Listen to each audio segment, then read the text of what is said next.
ایک خدا جو ساری قدرتوں کا مالک ہے اور وہ اکیلا اور یکتا ہے، وہ آپ کو یہ آفر دیتا ہے کہ صرف یہ 60 سال کی زندگی مجھے دے دو تو میں بھی ایک منی خدا بنا دوں گا. سر وہ آپ کو ایک منی خدا بنانے والا ہے اس حوالے سے کہ آپ کو وہ ساری کوالٹیز دے گا جو انسان کے اندر چھپی ہوئی ہیں.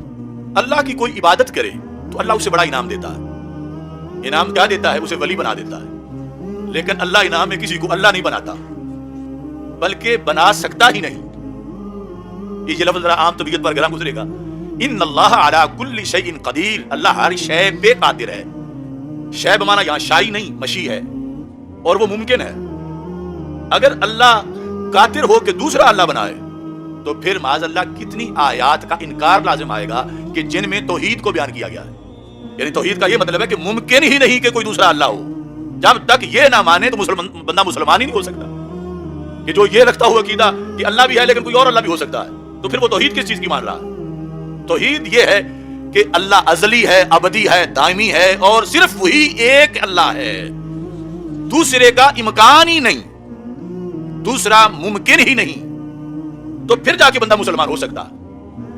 تو اللہ تعالی عبادت کے عوض میں جنت دیتا ہے، عبادت کے عوض میں بندے کو ولی بنا دیتا ہے، لیکن اللہ کسی کو اللہ نہیں بناتا.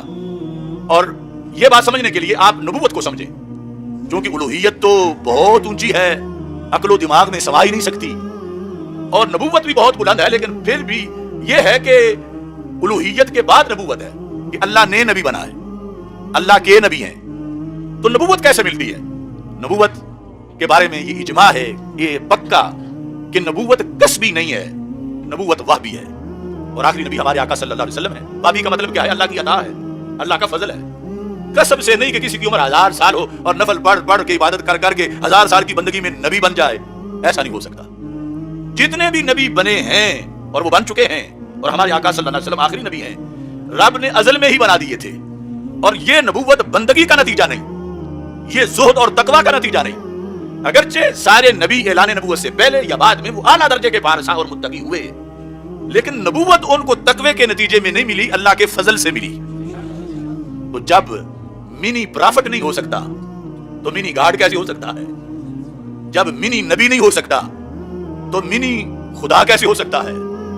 احادیث میں ہے کہ عبادت کرنے کے نتیجے میں اللہ کہتا ہے حتی احببتہ، یہاں تک کہ میں اسے محبوب بنا لیتا ہوں، میں اس سے محبت کرتا ہوں، میں اسے پیار کرتا ہوں. تو یہ 14 صدیوں میں کسی نے نہیں کہا کہ یہاں تک کہ اللہ اسے منی گاڈ بنا دیتا ہے، یہاں تک کہ اللہ اسے منی خدا بنا دیتا ہے. مسلمانوں میں یہ کسی کا قول نہیں ہے، کیونکہ یہ سراسر شرک ہے.